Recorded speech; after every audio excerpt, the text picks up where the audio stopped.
Hello everyone. In this video, we are going to talk about delete operation in the B plus tree. Right.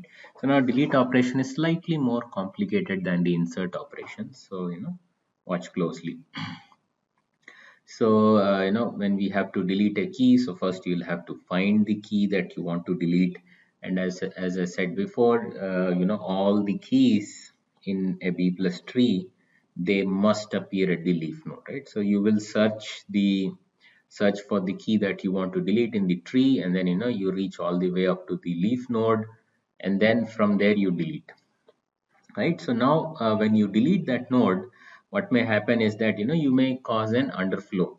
So by underflow I mean that the leaf node now has too few entries, and you remember our constraint that each node should be at least half full, and then we even formally gave an expression for that. Now when your node is under full, so you have two options: either to merge the node with its neighbor, or you do something called as a redistribution, where you borrow some entries from your neighboring nodes, right? So we have nice examples for all of this.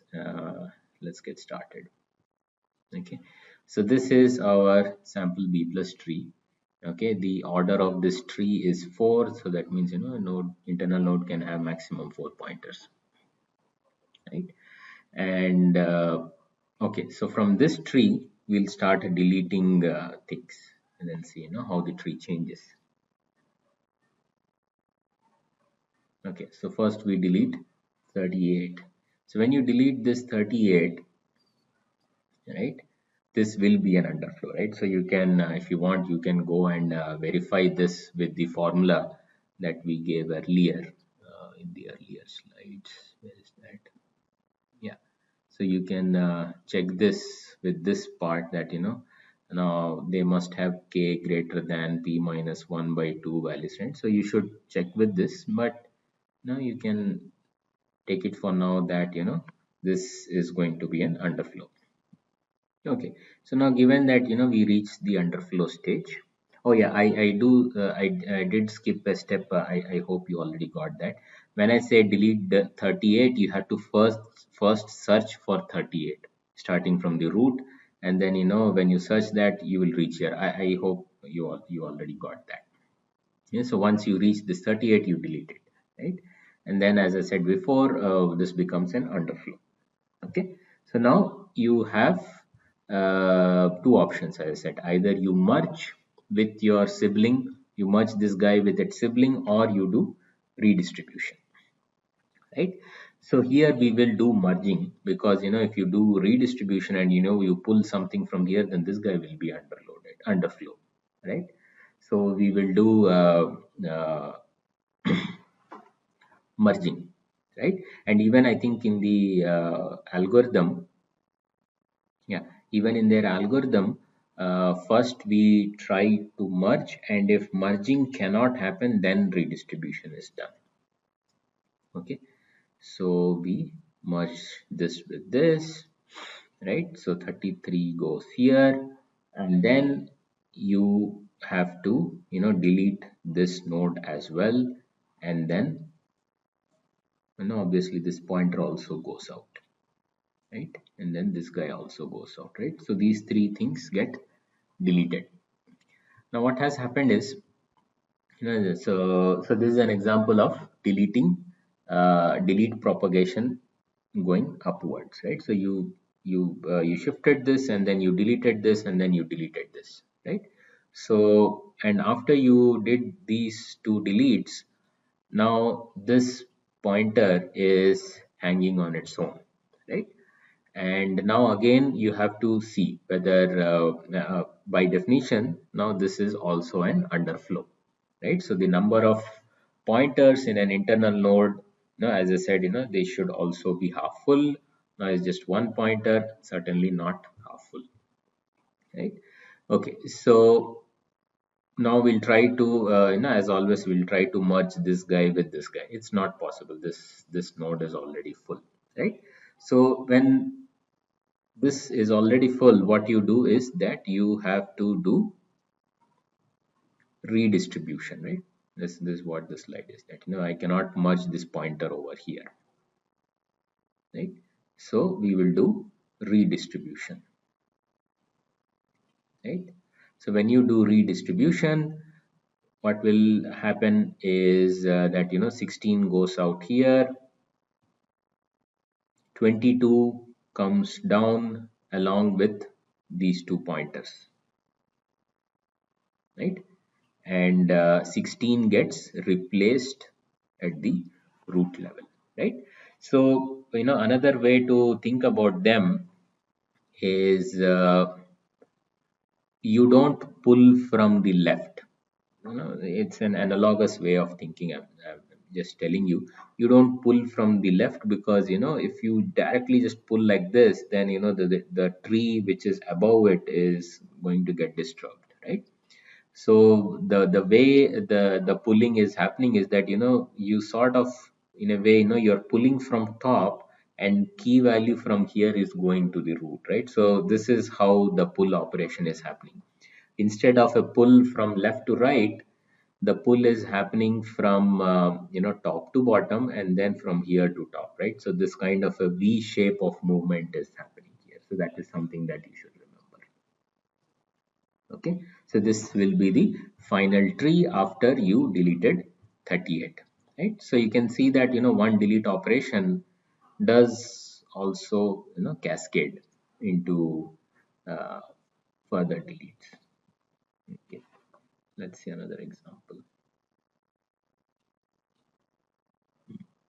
Delete 33 and 30.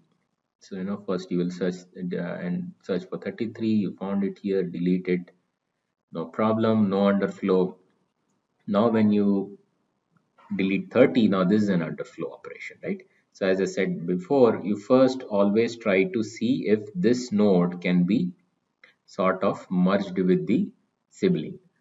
In this case, again, it's not possible because this is already full. So you try to borrow something from here to here, right? So you borrow 22 from here to here. This is the leaf node, and then this guy gets changed, right? So that's why I keep on saying that analogously, what is happening here is that this sort of moves like this. You know, uh, the algorithm, of course, it has a specific way of moving these pointers and all that to here and then adjusting here. But you can as a thumb rule, you can remember that whenever you are redistributing, there is some kind of a V operation, or V shaped shifting which is happening here, right? So this 22 came here, and but in order to maintain the sanity of the tree, I had to change 20 over here, because you remember, I cannot just push 22 over here, right? According to my scheme, the key which is less than or equal to 22 must appear in the left subtree. That is the scheme of this tree. So I cannot just push 22 over here and keep quiet. That is wrong, right? So after I do push 22 and its corresponding record pointer over here, I have to fix this the key in the parent also, right? So that's why this happens. Okay, now let's go for the next one. Yeah, so I am deleting 18 from here. So I search for 18, I come down here. So 18 is, as soon as 18 is deleted, this becomes an underflow. So first thing what we will do is we will try to do merging with the sibling, and merging can happen because there is both this guy and these two can fit together. Everything can fit together in just one node, right? So merging happens. You do shift here, and when you shift, as I always said, in merging, after you do the shifting, you delete this node and this corresponding key also, right? So these two get deleted, and now you are in a place of underflow in this particular node, right?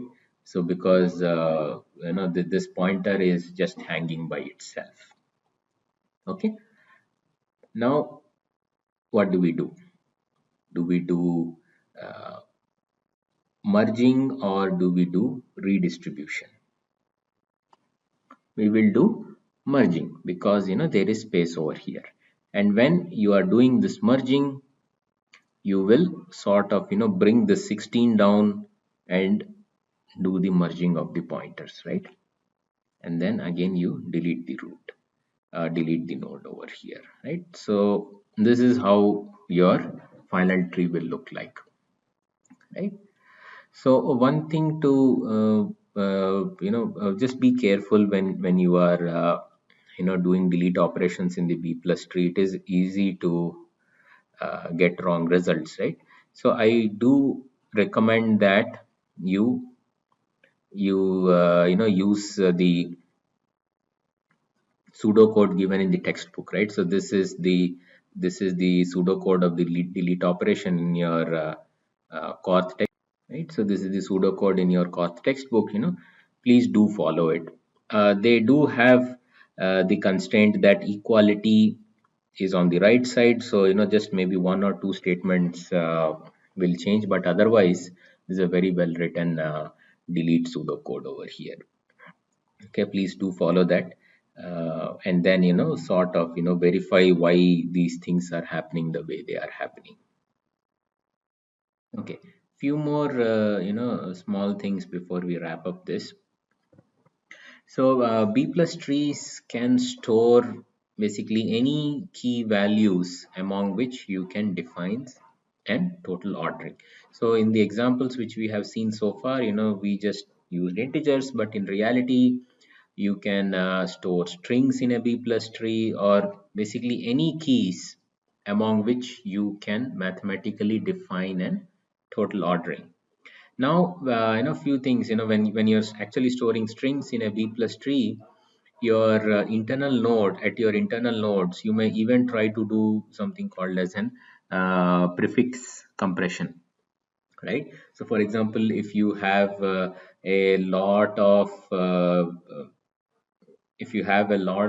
student names which start with S, right? So Shailaja, Shailendra, and so on, right? Then the the value at the internal node, for these keys could be some kind of an prefix also, right? So in such a case, what can happen is that at the internal level, the leftmost over here can be like all letters, all names which start with S come here, right? And over here it can be all names which start with letters between S and V can be in this subtree, right? So all I'm saying is that when you are trying to store strings in a B plus tree, some kind of an prefix, some kind of an compressed version can be used while you are storing things at the internal nodes, right? So that's just a small thing, right? And yeah, the second point is how to build a B plus tree, right? Of course, you can do insert one at a time and so on, but typically, many times it happens that you keep on inserting records, and then maybe you just construct the tree at the end. It can happen. Even those cases are also there.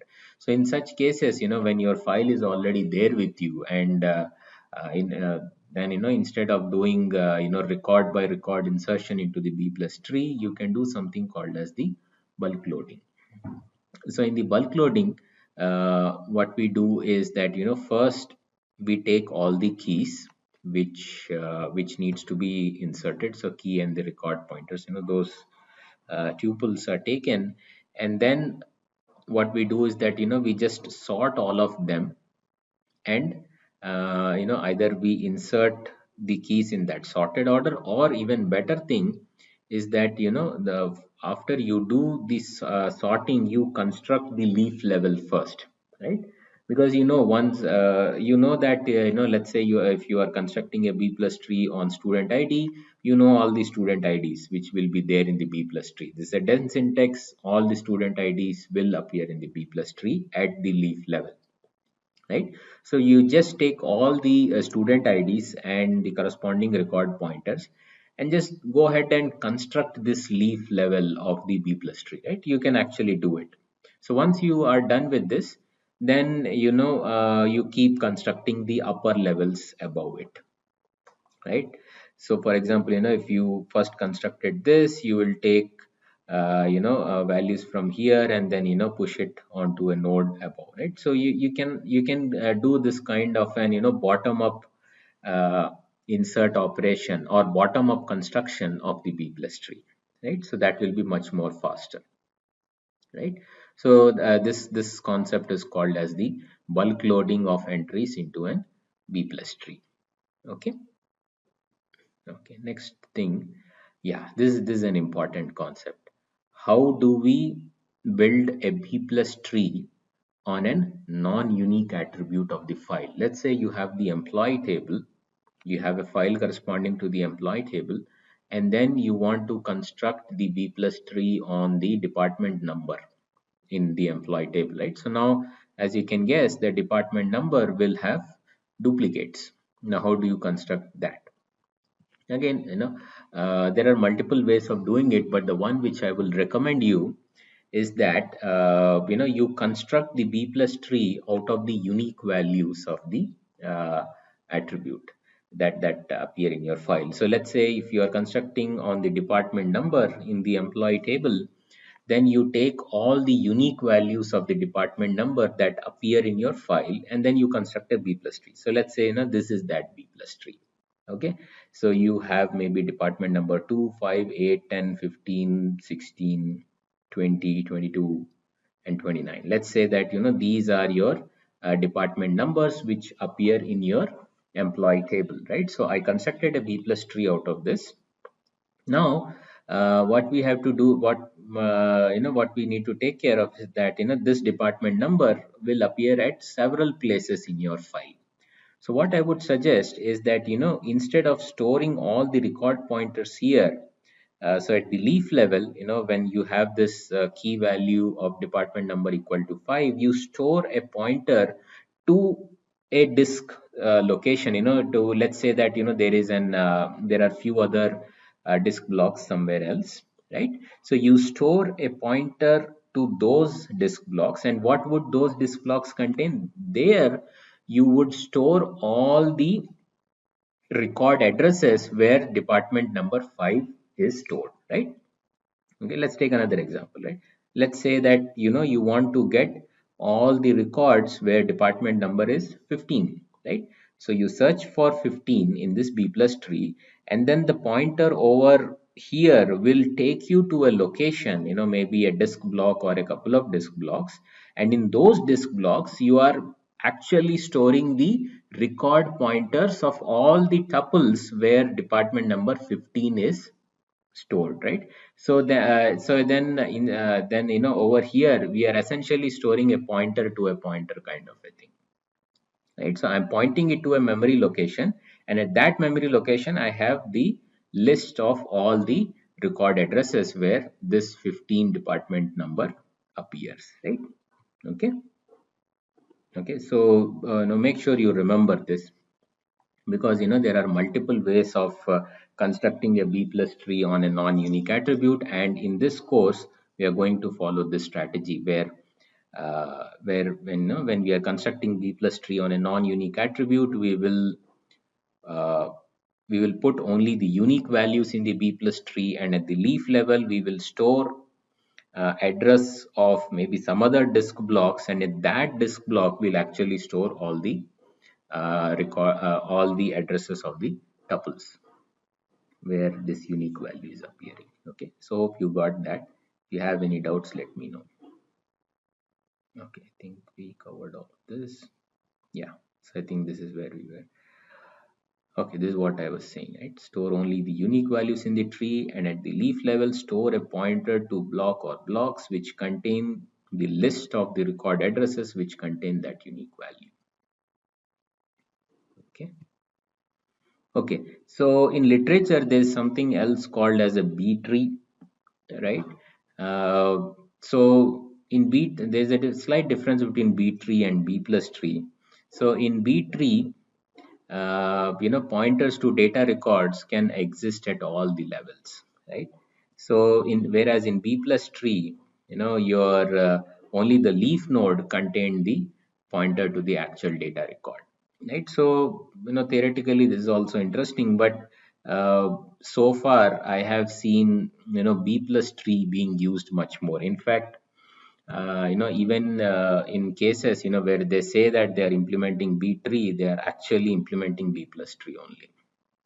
Okay, so I don't think we need to go into details of B tree. B plus tree is for all practical purposes, you can consider that as the real concept that you should know about, right? So in the next module I'm going to cover how to use B plus tree for solving range queries, right? So let's say that I had a question like this, that retrieve all select star from student where student ID is between 100 and 200, and you had a B plus tree on the student ID. Then how can you use B plus tree efficiently to solve this kind of a range query? Okay. Okay, so that's all for the indexing structures, and next we are going to start a new module on query optimization.